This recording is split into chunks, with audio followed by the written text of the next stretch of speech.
My name is Keeveline Harper, I'm 41, and I work as a structural engineer. The morning of my wedding, my sister handed me a letter claiming my fiancé was cheating, and within 5 minutes, my entire life cracked like a foundation poured on sand. By noon I had no wedding, no partner, no family I could trust, and no clear sense of who I was anymore. If you've ever watched a building collapse in slow motion, steel bending, concrete splitting, you might understand what that feels like. The thing about structures is they don't fail all at once. The damage starts long before anyone notices. Hairline fractures, quiet stress, load miscalculations. That morning, that was just the moment everything finally gave way. And I'm telling this now because it took me 8 years to understand that the letter didn't just destroy my life.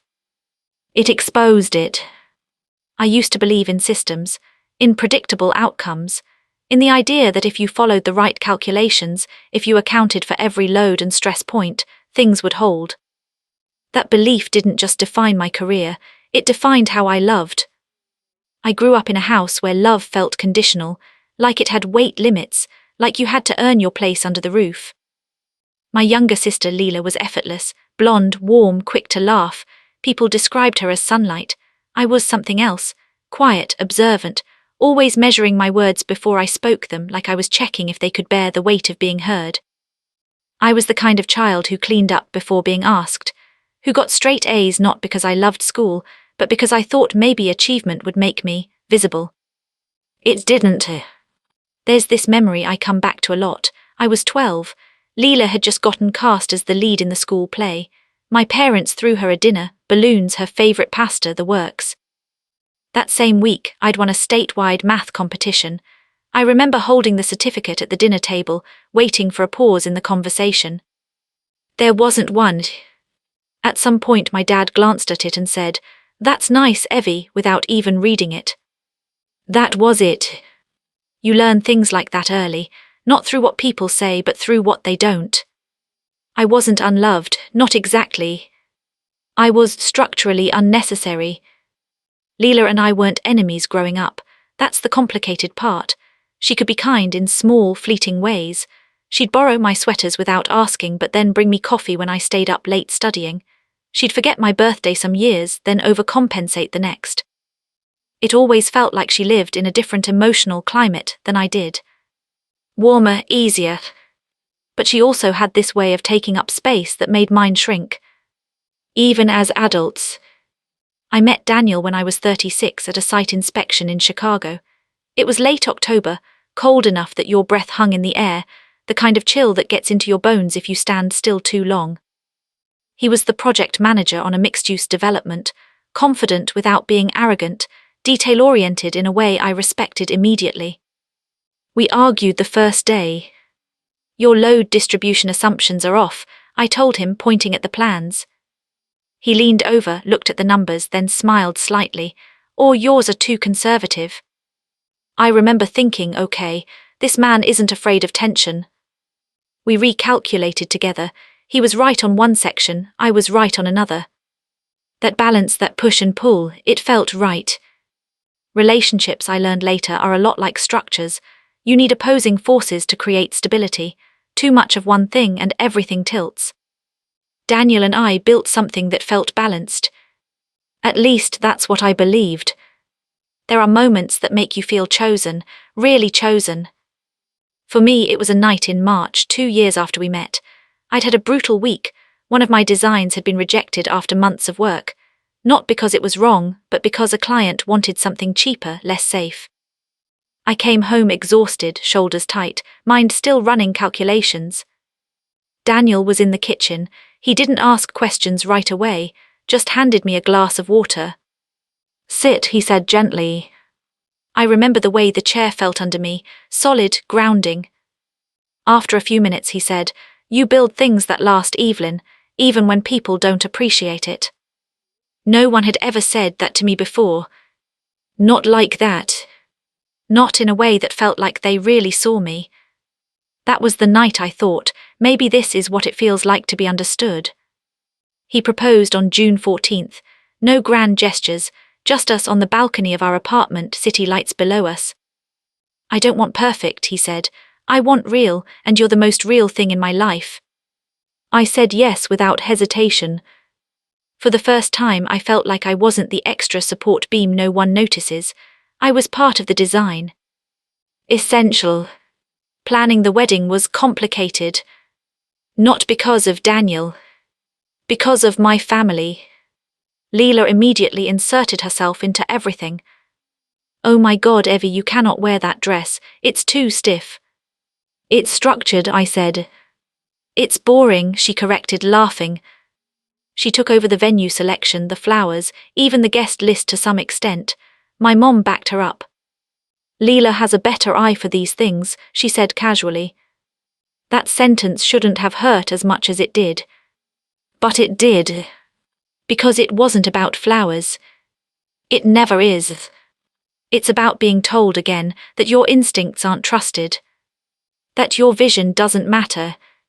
Daniel noticed. You don't have to let her control everything, he said one night. I know, I replied, it's just easier. That's the thing about long-term structural stress.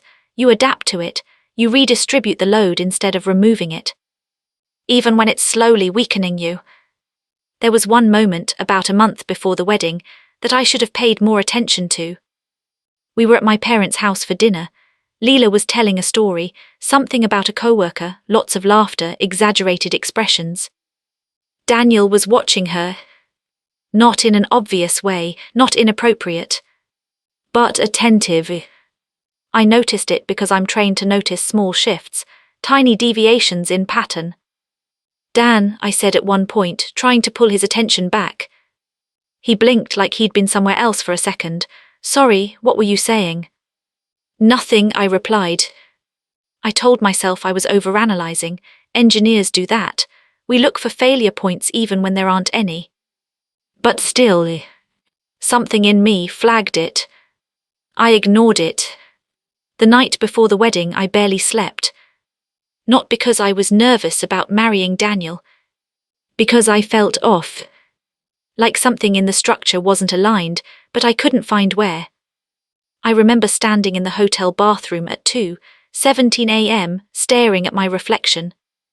You're overthinking, I whispered to myself. I splashed water on my face, tried to reset. Tried to trust the system I had built. The morning of the wedding started like a blur. Makeup artists, hairstylists, the smell of hairspray thick in the air, Leela moving around the room like she owned it. Don't smudge that, she said, leaning over as someone applied eyeliner to me. I'm not 5, I muttered. She laughed, could have fooled me. Everyone else laughed too. I smiled. Because that's what I've always done. Absorb the impact, keep the structure intact. It was around 10:40 a.m. when everything changed. I was alone for the first time that morning, sitting near the window trying to breathe. That's when Leela walked in. She wasn't smiling. That was the first thing I noticed. She closed the door behind her slowly, too slowly. Evie, she said, her voice softer than usual. My chest tightened. What's wrong? She hesitated, then pulled something from her bag. A folded piece of paper. I didn't know how to tell you this, she said. Those words. God. Those words are never followed by anything good. What is it? I asked, my voice already unsteady. She handed me the letter. My hands felt wrong, like they weren't fully connected to me as I took it. You should read it, she said. I unfolded it. The paper was slightly crumpled, like it had been handled too many times. The handwriting wasn't familiar, but the message was clear. Daniel has been seeing someone else. For months, you deserve to know before it's too late. My vision blurred. I read it again, slower. Every word felt like a crack forming under pressure. This is what, I whispered. I got it last night, Leela said quickly. Someone slipped it under my hotel door. Why didn't you show me immediately? I didn't want to ruin your night unless I was sure, she said. But Evie, I've noticed things too. My heart started pounding harder. What things? The way he looks at other women, the way he disappears sometimes. I didn't want to believe it, but this, she gestured to the letter, it confirms it. My stomach dropped. This was the moment. The load exceeded the limit. Are you saying, I started? I'm saying you need to think carefully before you walk down that aisle, she said. The room felt smaller. Like the walls were closing in. I need air, I said, standing up too quickly. Evie, wait. But I was already moving. Because something inside me had started to collapse. And I didn't know yet that the most important detail in that letter wasn't the accusation. It was the signature at the bottom. I just hadn't looked at it closely enough yet. I don't remember how I got from that chair to the hallway. I just remember the sound of my own breathing, too loud, too fast, like something mechanical malfunctioning. If you've ever been inside a structure when it starts to fail, there's this low, almost imperceptible groan before anything visibly breaks. That's what it felt like inside my chest, a warning sound, one I'd ignored before in smaller ways but never like this. The hallway outside the bridal suite was empty. Beige carpet, soft lighting, the faint smell of lilies drifting in from somewhere downstairs. Everything looked normal, stable. I leaned against the wall, pressing my palm flat against it like I could borrow its solidity. Think, I whispered to myself. That's what I always do. When something doesn't make sense, you don't panic, you analyze, you go back to the data. But the problem was, this wasn't a blueprint, it was my life, and the variables weren't numbers, they were people. And people don't follow predictable load paths. I unfolded the letter again, my hands still shaking. This time I forced myself to slow down, to read it like I would a structural report, line by line, looking for inconsistencies.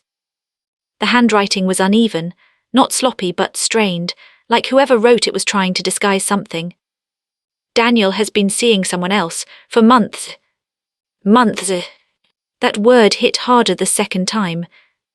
I thought about the past year, the late nights, the occasional cancelled plans, the way he'd sometimes seemed distracted. All of it suddenly rearranged itself into a different pattern. That's the dangerous thing about doubt. It retrofits itself into your past, like rewriting a calculation to make the answer fit. You deserve to know before it's too late. Too late for what? Too late to stop the wedding, too late to save myself. Or too late because I'd already built something on a lie. My chest tightened again. And then, finally, my eyes dropped to the bottom of the page. The signature. At first glance it looked like a name, just a name. But something about it didn't sit right. I frowned, bringing the paper closer. It wasn't a full name, just an initial. L. My stomach twisted. Leela. No, that didn't make sense. I shook my head immediately, like I could physically dislodge the thought. It could be anyone, Laura, Lindsay, literally anyone. But the way the L was written, there was a slight loop at the bottom, a habit. A familiar one. I'd seen it 1,000 times, on birthday cards, sticky notes, random grocery lists she'd leave around the house. My throat went dry. No, I whispered. Because if that was true, then this wasn't just a warning. It was something else entirely. Evelyn. I looked up sharply. It was my mom, standing at the end of the hallway, her expression already tight with concern. There you are, she said, walking toward me. Leela said you ran out. What's going on? You're going to ruin your makeup. Of course, that's what she noticed first. I swallowed, folding the letter quickly, instinctively hiding it. Nothing, I said. I just needed a minute. She studied my face. You don't look fine. I almost laughed. I'm getting married in less than 2 hours, Mom. I think I'm allowed to not look fine. She sighed like I was being difficult. Every bride gets nervous. It doesn't mean anything. But this didn't feel like nerves. This felt like instability at the core. I just need to talk to Daniel, I said. Her eyebrows shot up. Absolutely not. It's bad luck to see him before the ceremony. Bad luck, I repeated, my voice sharper than I intended. You think luck is the issue here? Lower your voice, she snapped, glancing around. Guests are already arriving. There it was again. Image over substance. Surface over structure. Mom, I said, trying to keep my voice steady, what if something's wrong? Nothing is wrong, she said firmly. You're overthinking, you've always done that. That sentence, I've always done that. As if careful observation, my entire career, my entire way of understanding the world, was a flaw. I felt something in me shift. Not break. Shift. Like a load redistributing. I need to talk to him, I repeated. She crossed her arms. And embarrass yourself, embarrass this family, over what I'm feeling. I hesitated. Because if I showed her the letter, everything would change. But would she believe me? Or would she dismiss it, the way she always dismissed anything that didn't fit her narrative? Evelyn, she said more softly, don't do something you'll regret. I looked at her. Really looked. And for the first time, I realized something I should have understood years ago. She wasn't trying to protect me. She was trying to protect the event. The appearance. The structure she cared about wasn't me. I'll be back, I said quietly, stepping past her. Evelyn. But I kept walking. Because for once, I wasn't going to ignore the warning signs. Daniel was in a separate suite 2 floors down. I remember the elevator ride in fragments, the mirrored walls, my reflection staring back at me in a half-finished bridal look, the letter clutched in my hand like evidence. My heart was still racing, but underneath it, something else was forming. Clarity. Not complete, not yet. But enough to know I couldn't walk down that aisle without answers. When the elevator doors opened, the hallway was louder. Groomsmen voices, laughter, the clink of glasses. Normal. Everything sounded so painfully normal. I walked straight to his door and knocked. Once. Twice. The noise inside paused. Then footsteps. The door opened. Daniel stood there in his suit, tie slightly loosened, a glass in his hand. When he saw me, his expression shifted immediately, from relaxed to confused. Evie, he said, you're not supposed to. Can I come in? I cut him off. He hesitated for half a second. That half second didn't go unnoticed. Yeah, he said finally, stepping aside. The room smelled like cologne and whiskey. His friends were inside, but when they saw me they quickly made themselves scarce, sensing something off. Within seconds it was just us. Silence. The kind that feels heavy, like too much weight on a single beam. What's going on? He asked. I didn't answer right away. Instead, I held out the letter. Read it. He frowned, taking it from me. As his eyes moved across the page, I watched his face carefully. This is what I do. I read reactions, micro-expressions, tiny shifts. At first, confusion. Then something else. Not guilt. Not exactly. Maury-like recognition. My stomach twisted. What is this? He said finally. That's what I'm asking you, I replied. He looked up at me. You think this is true? I don't know what to think, I said. That's why I'm here. He ran a hand through his hair, packing slightly. This is insane, he muttered. Who gave you this? My sister. He stopped, turned to look at me again. Leela. Yes. Another pause. Longer this time. What? I demanded. Why are you looking at me like that? He exhaled slowly. Because this doesn't make any sense.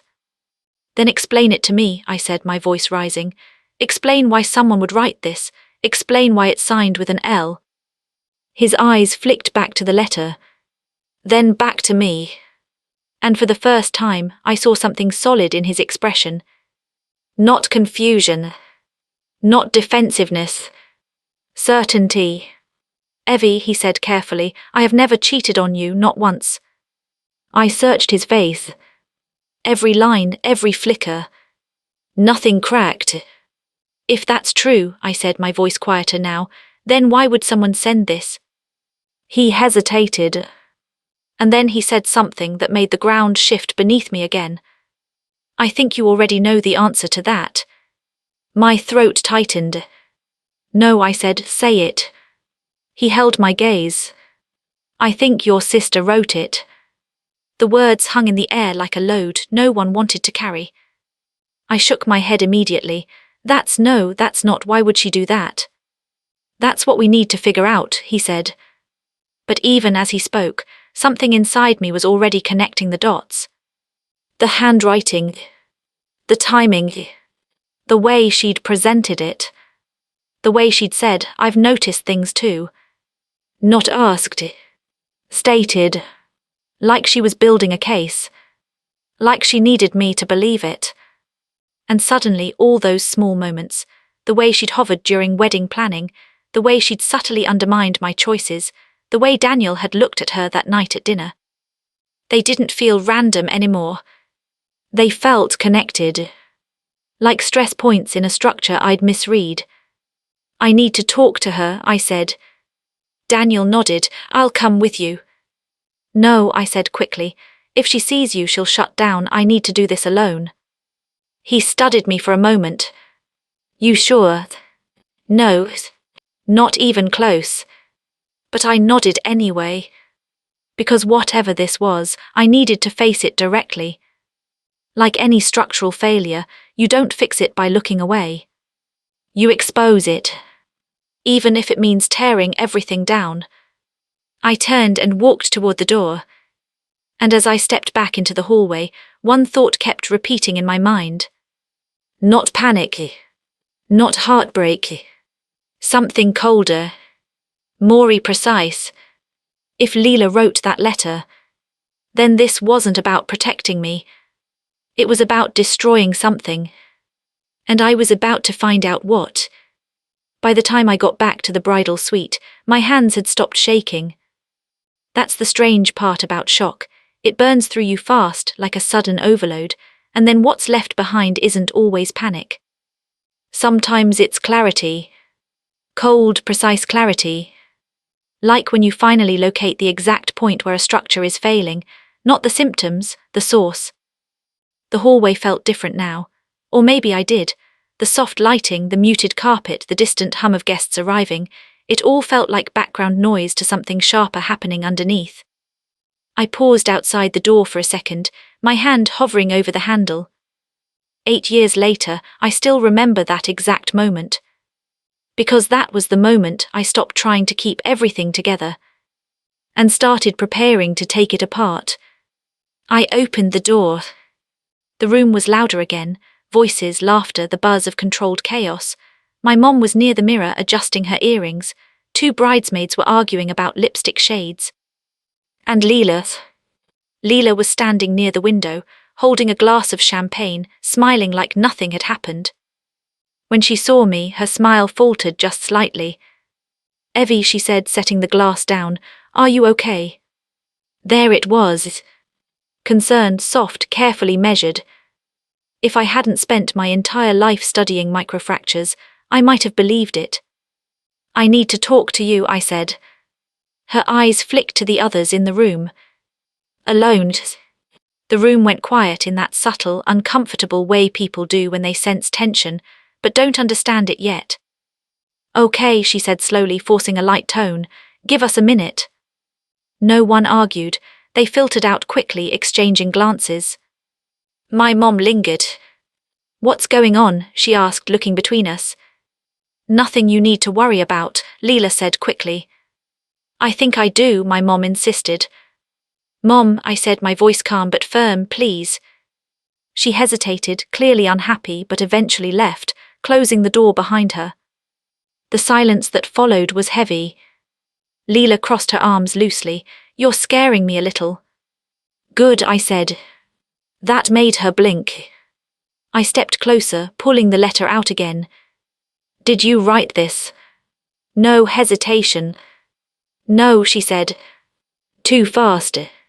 Too clean. I tilted my head slightly. Look at it again. I don't need to, she replied. I told you it was slipped under my door. At what time? She frowned. What? What time did you find it? I don't know, late, around midnight. That's interesting, I said. Why? Because I was up until 1:30 a.m., I replied. I walked past your room twice. There was nothing under your door. Her expression shifted.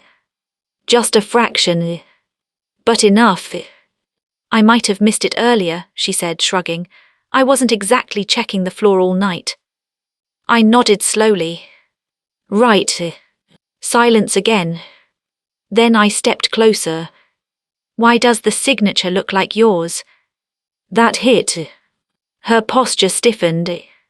It doesn't, she said. It does, I replied. The loop on the L, you've written it that way since you were a kid. That's ridiculous, she snapped a little too quickly. You're reaching. Am I? Yes. Then look me in the eye and tell me you didn't write it. She did. For a second. Then her gaze flickered. That was it. That was the fracture widening. Say it again, I said quietly. I didn't write it, she repeated. But this time there was something underneath it. Not confidence. Strain. Like a beam holding more weight than it was designed for. I took a breath. Okay, I said, then answer me this. She said nothing. Why were you so ready to believe it? What? You didn't question it, I said. You didn't suggest we talk to Daniel. You didn't even consider it might be fake. You went straight to I've noticed things too. Her jaw tightened. Because I have, she said. Like what? She hesitated. And in that hesitation, everything became clearer. Like the way he looks at people, she said finally. That's not evidence. It's intuition.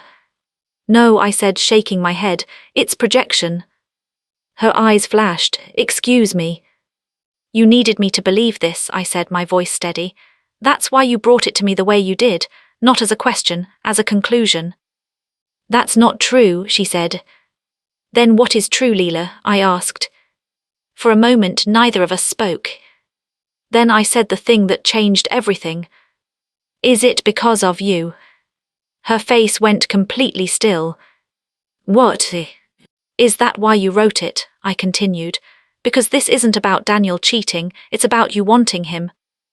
The silence that followed was deafening. Her lips parted slightly. No, she said. But it didn't sound like denial. It sounded like defense. You're being insane, she added quickly. This is your wedding day and you're spiraling over a stupid letter. A letter you wrote. I told you I didn't.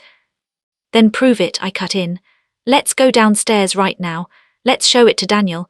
Let's call the police if we have to, check the hotel cameras, see who actually slipped it under your door. That did it. That was the load she couldn't carry. Stop, she said sharply. I didn't. Because if you're telling the truth, you have nothing to worry about. I said stop, she snapped, her voice cracking slightly. There it was. The break. We stood there staring at each other. Years of history, of imbalance, of quiet resentment and unspoken competition, everything condensed into that moment. And then, finally, she said it. Fine. One word. Sharp, tired. Defeated. My chest tightened. Fine what? I asked quietly. She laughed, but there was no humor in it. Fine, I wrote it. The words landed like a collapse. Not suddenly, but inevitable. I closed my eyes for a second, steadying myself. Why? I asked. She didn't answer right away. Instead, she walked over to the window, crossing her arms tightly like she was holding herself together. Because you don't see it, she said finally. See what? Him, she replied, the way he looks at me.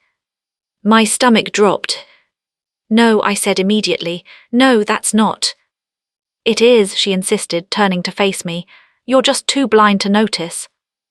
That's not how this works, I said, my voice shaking now not from confusion, but from something closer to anger. It is for me, she shot back. Silence again. thick, heavy. And then she said the sentence that finally broke something deep inside me. You're not real family anyway. Time slowed. Not metaphorically. Actually. Like everything in the room pulled back, leaving just those words hanging in the air. You're not real family. I'd heard versions of that sentiment my whole life, in looks, in dismissals, in offhand comments. But never like this. Never this direct.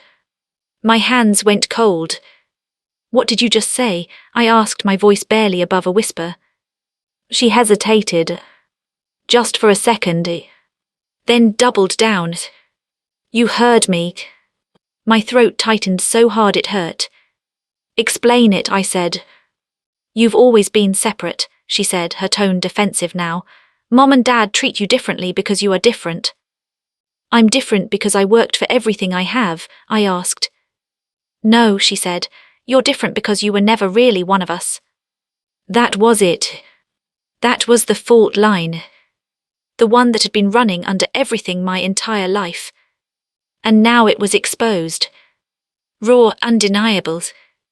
I felt my body react before my mind could catch up, my hands trembling, my chest tight, like something inside me was collapsing inward. 8 years, I said slowly.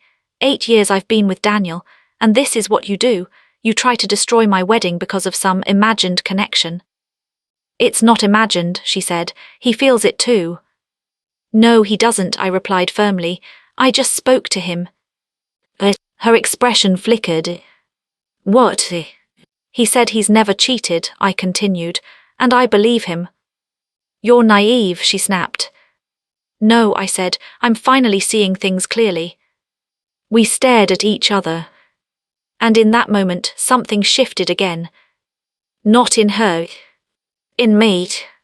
For the first time in my life, I wasn't trying to hold the structure together.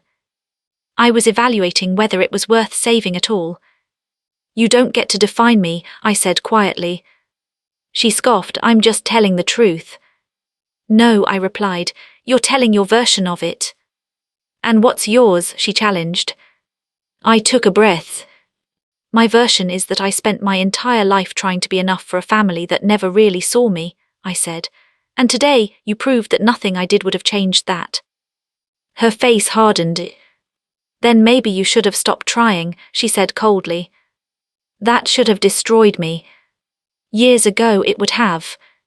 But in that moment, it didn't.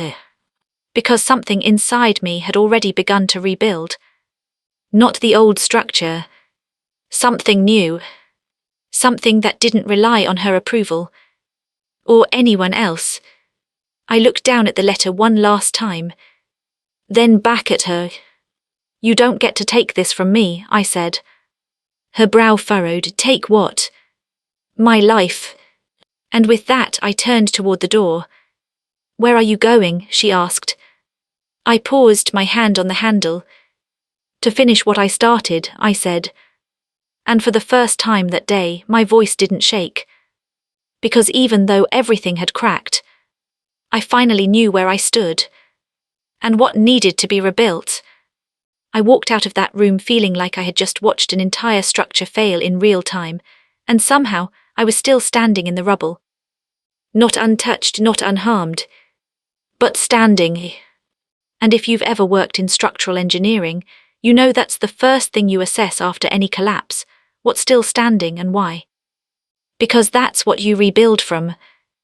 The hallway felt louder now, or maybe I was just more aware of everything, the distant hum of voices downstairs, the muted thud of footsteps, the faint clinking of glass.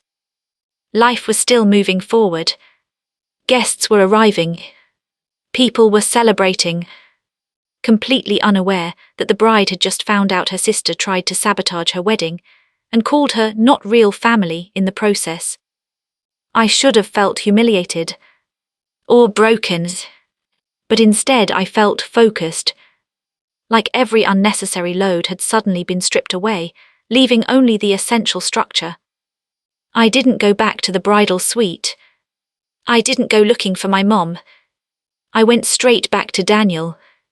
He opened the door faster this time, like he'd been waiting. The moment he saw my face, his expression changed. "What happened?" he asked. I stepped inside, closing the door behind me. "She wrote it. No build-up, no hesitation. Just the truth." He exhaled slowly, like he'd been bracing for that outcome. "Okay," he said, "tell me everything." So I did. Every word, every reaction, every detail. I told him about the signature, about the lies, about the moment she admitted it. And then I told him what she said. That sentence, "You're not real family." I didn't expect it to hit me again while saying it out loud. But it did. My voice cracked slightly on the last word. Daniel didn't interrupt, he just listened. Really listened. And when I finished, there was a long silence. Then he said something that grounded me in a way I didn't realize I needed. "That's not true." Simple. Firm. No hesitation. I let out a shaky breath, I know. But hearing it still mattered. More than I wanted to admit. He stepped closer. "What do you want to do?" That question. It seems small, but it was. Because for most of my life I didn't ask myself that. I asked what would keep the peace, what would make things easier, what would avoid conflict. But this time I thought about it. Carefully. Like evaluating a damaged structure. "What are the options?" I said almost automatically. He gave a small understanding smile. "Okay, engineer mode." I nodded slightly. "Option 1, he said, "we call off the wedding, take time, deal with your family." My chest tightened at that. Not because I wanted that, but because I knew that's what they expected. For me to fold. For me to step back. To make myself smaller again. "What's option 2, I asked. "We go through with it," he said, "but we confront her first, publicly if you want." I considered that. The idea of exposing her in front of everyone. Of watching the shock, the fallout. It would be satisfying. In a way. But also messy. Uncontrolled. And I don't do well with uncontrolled variables. "And option 3, I asked. He looked at me for a moment. Then said quietly, "We go through with the wedding, we don't let her take anything else from you, and we deal with the rest on our terms. Later." Silence settled between us. I walked over to the window, staring out at the parking lot below, cars pulling in, guests stepping out dressed up smiling. They were all here for something they believed was solid. Something they thought was built on trust. The irony wasn't lost on me. I spent my whole life trying to fit into something that was never designed to hold me, I said slowly. Daniel didn't interrupt. I kept adjusting, I continued, reinforcing weak points, ignoring stress fractures, because I thought if I just worked harder, if I just proved myself enough, eventually it would be stable. I turned to face him. But it never was. He nodded. "So what do you want now?" he asked again. I took a breath. And for the first time that day, the answer came without hesitation. "I want to stop building around people who are trying to tear me down." His expression softened. "Then don't," he said. It sounded so simple. But it was. Because making that choice meant something bigger than just today. It meant redefining everything. My family. My identity. My limits. "I'm not cancelling the wedding," I said finally. His shoulders relaxed slightly. "But I'm not pretending nothing happened either." "Good," he said. I held his gaze. "I'm walking down that aisle because I choose to," I said. "Not because of them, not because of expectations, because this," I gestured between us, "is something I built with intention." He stepped closer. "And I'm standing there because I choose you," he said. And for the first time since that morning, something felt steady again. We didn't go back to confront Leela. Not then. That might sound strange.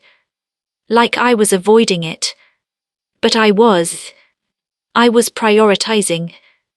In engineering, when a structure is compromised, you don't fix every problem at once. You stabilize what matters first. Everything else comes after. Right now, what mattered was the foundation I was choosing to stand on. The ceremony started at 1:00 p.m.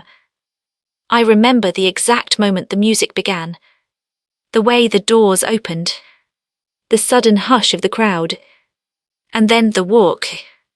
Every step felt deliberate, measured, like I was testing each point of contact with the ground. Not because I was afraid it would give out, but because I was aware, in a way I'd never been before, of exactly what I was stepping into. I saw my mom in the front row. Her smile was tight, controlled. Leela was next to her, perfectly composed. If you didn't know what had happened, you'd never guess. That's the thing about some people. They're very good at maintaining appearances. But I wasn't looking at them for approval anymore. I wasn't scanning the room for validation. I was walking toward Daniel. And that changed everything. When I reached the end of the aisle, he took my hands. They were warm, steady, real. "Hi," he whispered. I let out a small breath. "Hi." The officiant started speaking, but I barely heard it. Because in that moment, I realized something important. This wasn't about the wedding. Not really. Weddings are just ceremonies. Structures built quickly, often more for appearance than substance. What mattered was what came after. What we built when no one was watching. The vows were simple. We'd written them ourselves. And when it was my turn, I didn't deviate from what I'd planned. But something in the way I said them changed. "I promise to build a life with you that is honest," I said, my voice steady. "One where we don't ignore the cracks but face them, together." I saw a flicker of something in his eyes. Understanding. Because he knew. This wasn't just poetic. It was literal. We kissed. People clapped. The music swelled. From the outside, it looked like a perfect wedding. From the inside, it felt like the beginning of something far more real. The reception was where everything shifted again. Because you can only hold tension beneath the surface for so long before it demands acknowledgement. And Leela. She wasn't the kind of person who could sit quietly in the background after losing control of a situation. I saw it in the way she moved. The way her smile tightened every time someone congratulated me. The way her eyes followed us. Tracking. Waiting. At around 3:40 p.m. during the speeches, she made her move. She stood up, glass in hand, tapping it lightly. "Can I say something?" she asked, her voice sweet, controlled. Of course she could. She was the sister. The room quieted. All eyes turned to her. I felt Daniel's hand tighten slightly around mine.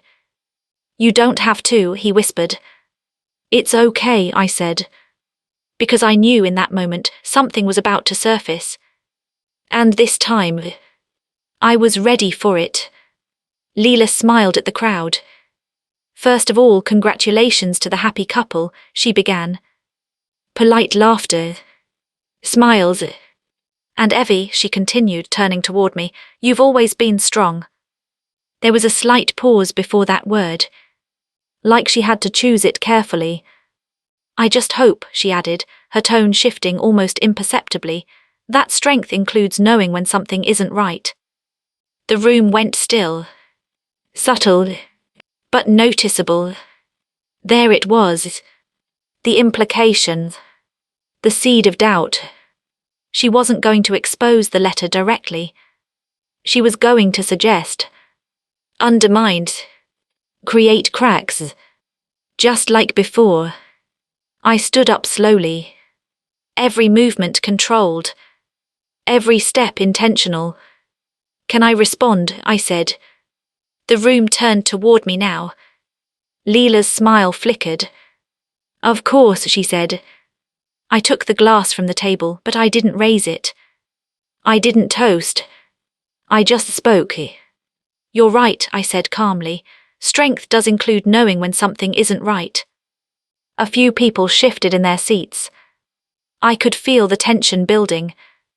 But it also includes knowing when someone is trying to make something look broken, when it is. Silence. Complete. Total. Leela's face went still. I reached into my bag, pulled out the letter, and held it up. This, I said, my voice steady, was given to me this morning. It claims my husband was cheating. Gasps. Murmurs. Shock rippling through the room. And it was signed with an L. I turned my head slightly, looking directly at her. And you know what's interesting, I continued. The handwriting matches my sister. The room shifted. Energy changing. People looking between us.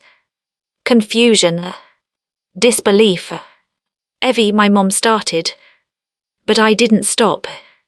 Because she wrote it, I said. There it was. Out in the open. No more hidden stress. No more silent fractures. Just truth. And for the first time in my life, I wasn't afraid of what would happen when everything was exposed. The room didn't erupt the way you'd expect. No shouting, no dramatic gasps echoing off the walls. Just silence. Heavy, suffocating silence. The kind that settles when something undeniable has just been placed in the center of a room and no one knows how to move around it. I could hear the faint hum of the air conditioning, the clink of someone setting a glass down too carefully, a chair shifting. And Leela. She didn't speak. For a second I almost thought she wouldn't. Then she laughed. Not loud, not hysterical. Just a soft, disbelieving laugh, like I'd said something absurd. Wow, she said, shaking her head. You're really doing this right now. Her tone was light, but her eyes weren't. You're trying to humiliate me on your wedding day. I didn't raise my voice. I didn't need to. I'm telling the truth, I said. She tilted her head slightly, the way she always did when she was about to twist something. No, she replied, calm and controlled. You're deflecting. A few people shifted uncomfortably. I saw my mom stand up halfway, then sit back down, like she couldn't decide which version of reality to commit to. This isn't deflection, I said. This is accountability. Leela's expression hardened. You're really going to stand there, she said, her voice sharpening now, and pretend you didn't come running to me this morning, panicking over that letter. I came to you because you handed it to me, I replied. And I was trying to help you, she snapped. God, Evie, I was protecting you. By lying, I asked. I didn't lie, she shot back. You said you found it under your door. I did. No, I said, shaking my head. You wrote it. The tension in the room thickened again. You could feel people choosing sides in real time, not out loud, not explicitly, but in the way they leaned, in the way their eyes moved. That's another thing engineering teaches you. Load distribution isn't always visible, but it's always happening. My mom finally stood up fully. That's enough, she said sharply, both of you. But I didn't look at her. I kept my eyes on Leela. Say it again, I said quietly. Her jaw tightened. I don't have to prove anything to you.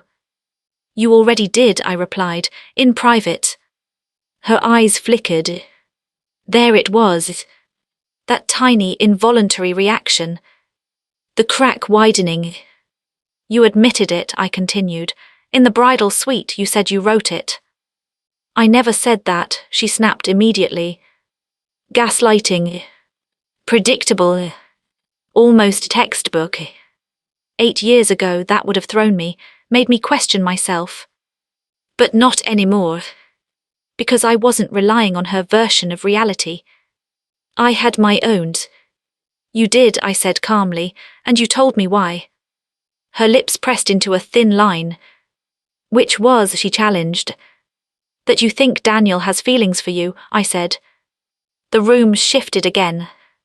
This time the reaction was louder, Whispers, murmurs, a few sharp inhales. Because now it wasn't just about a letter. Now it was about motive. And motive changes everything. Leela let out a short laugh. That's insane. Is it? I asked. Yes, she said firmly. You're twisting things because you can't handle the idea that maybe your perfect relationship isn't so perfect. I nodded slowly. You're right, I said. That caught her off guard. It's not perfect, I continued. Nothing is, but it's honest. I took a step closer. And what you did this morning, I added, that wasn't honesty, that was sabotage. Her composure slipped just for a second. Why would I sabotage your wedding? She asked, but there was less conviction in it now. Because you don't see me as someone who deserves it, I said. Silence. And because, I added, you wanted control. Her eyes flashed. That's not. You've been controlling everything from the start, I cut in. The venue, the dress, the guest list, every decision, and when that wasn't enough, I held up the letter slightly. You created a problem you could save me from. The room was completely still now. Even the staff had stopped moving. Everyone watching. Waiting. Leela shook her head, but it was slower this time. You're unbelievable, she said. You really think this is about control? I think it's about how you've always needed to be the center, I replied, and this was the one day that wasn't about you. That landed. Hard. Her face changed, not dramatically but enough. The mask slipped, and for a brief moment I saw something underneath it. Not just anger. Something more complicated. Something closer to resentment. You've always had it easy, she said quietly. That surprised me. I blinked. Easy. Yes, she said, her voice rising slightly. You get to be the good one, the responsible one, the one everyone respects. I almost laughed, but I didn't. Respect isn't the same as love, I said. Well, maybe I wanted both, she snapped. There it was. Not a full confession, but close enough to the truth that it didn't need one. I didn't take anything from you, I said. You took everything, she shot back. You just don't see it. I let that sit for a second. Because part of me almost felt something for her. Not agreement, but understanding. And that's the complicated part about these situations. People don't become this way out of nowhere. There are layers, histories, unspoken comparisons that build over years. But understanding someone doesn't mean excusing them. And it doesn't mean letting them keep hurting you. I didn't take your life, I said finally, and you don't get to take mine. Her eyes narrowed slightly. I'm not taking anything, she said. You tried, I replied, and you failed. That was the first time I saw it land as a loss for her. Not just a disagreement. A loss of control. A loss of narrative. And she didn't know how to recover from that. My mom stepped forward then. Evelyn, stop this, she said, her voice tight with panic now. You're making a scene. I turned to look at her. For the first time that day, really looked. Am I asked, or am I just not hiding it anymore? Her mouth opened, then closed. Because she didn't have an answer for that. None of them did. And that was the point. For years, everything had been kept just below the surface, managed, smoothed over, ignored. But structures don't stay stable when you ignore damage. They fail. And sometimes, you have to let the failure happen so you can see what was actually holding everything together. I lowered the letter. I'm done arguing, I said.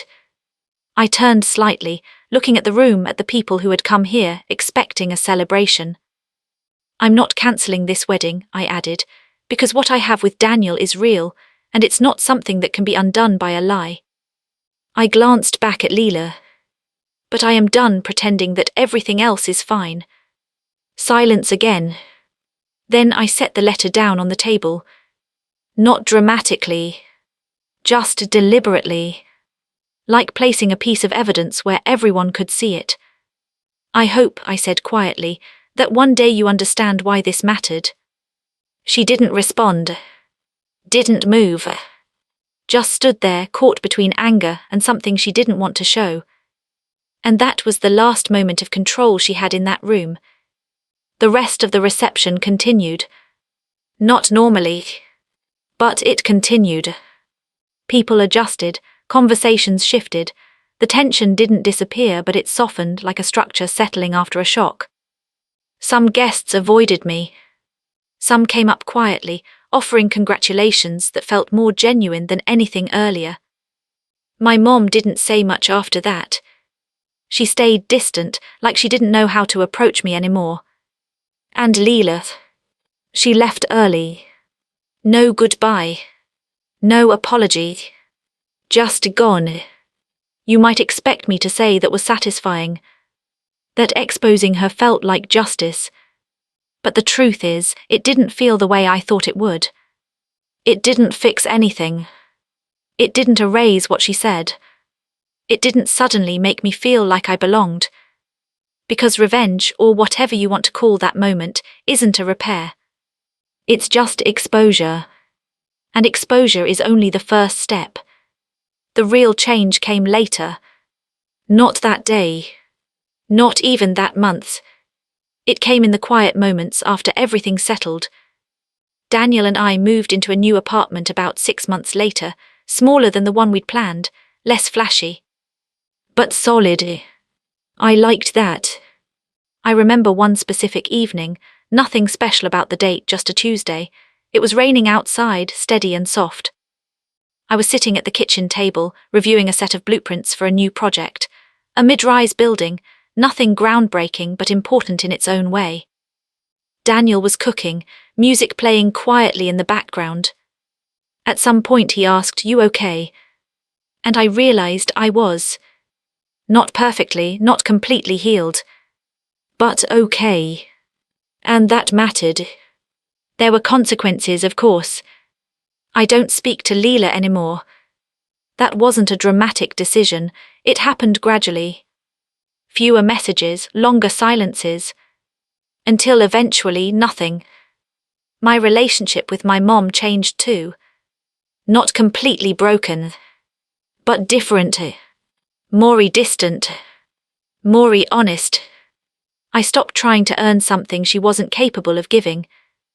And that, more than anything, was the real shift. Professionally, things improved in ways I didn't expect. About a year after the wedding, I was promoted to lead structural consultant on a major project.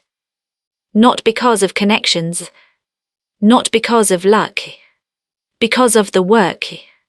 And for the first time I didn't downplay it. I didn't say it's nothing.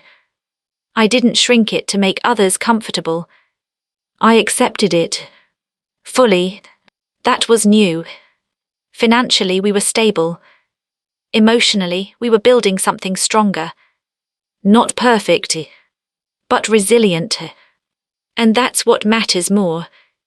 Because perfect structures don't exist. Resilient ones do. If you're expecting some final moment where everything comes full circle, where Leela apologizes, or my family suddenly understands me, that didn't happen.